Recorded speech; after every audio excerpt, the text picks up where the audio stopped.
En 2015, l'industrie automobile de l'Australie a démontré les risques sérieux pour la sécurité associés aux pièces d'imitation. Toute l'industrie est préoccupée du fait que les pièces d'origine sont remplacées par des pièces autres que d'origine. C'est un problème très important, non seulement pour l'industrie, mais aussi pour chaque conducteur ou passager d'un véhicule en Australie. C'est une question de sécurité publique. Et nous avons collaboré avec Holden et la Chambre fédérale des industries automobiles afin de pouvoir vous montrer le type de danger auquel vous serez confronté si vous installez des pièces d'imitation. Les roues d'imitation ont été achetées par le biais d'une boutique en ligne australienne. C'est aussi simple que cela. Tout le monde peut le faire et tout le monde peut être induit en erreur. C'est presque impossible de voir la différence de l'avant. Pas vrai? D'origine, imitation. C'est très difficile à dire. Elles se ressemblent.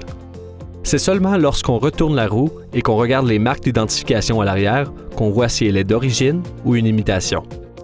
Lorsqu'on regarde à l'arrière de la roue, vous voyez, c'est indiqué « fait en Allemagne », mais ils ont gratté le mot « Allemagne », pas au complet. Ils n'ont pas très bien réussi. Ici, il y avait l'étoile à 3 pointes sur le numéro de pièce.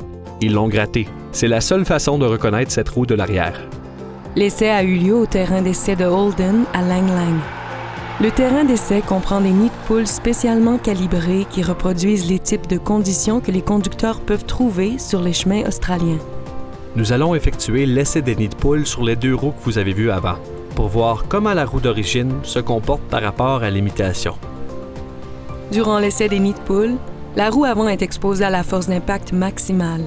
C'est seulement le côté droit du véhicule qui frappe le nid de poule. C'est pourquoi l'essai s'est concentré sur la roue avant droite. Les roues d'imitation ont été identifiées avec du ruban orange et les roues d'origine avec du ruban vert.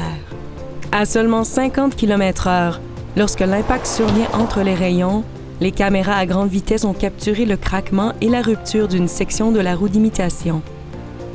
En effectuant l'essai à la même vitesse et avec l'impact au niveau des rayons, la roue d'imitation brise encore une fois. Maintenant, les roues d'origine. Le même essai à la même vitesse. Il n'y a aucun dommage lorsque le point d'impact survient au niveau des rayons.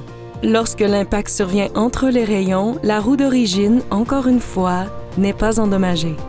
50 km/h représente une vitesse réelle. C'est une situation réelle que les gens peuvent rencontrer et la rupture d'un morceau de jante n'est pas seulement dangereuse pour les occupants du véhicule, mais aussi pour les personnes sur le bord de la route, selon la distance parcourue de la pièce que nous avons vue. D'après ces résultats, je ne voudrais pas mettre ces jantes sur mon véhicule. Définitivement pas. Nous venons d'effectuer l'essai des nids de poule en utilisant la roue d'origine et la roue d'imitation. La roue d'origine s'en est sortie indemne. La roue d'imitation s'est brisée et ce morceau s'est détaché. L'essai des nids de poule, extrêmement réussi.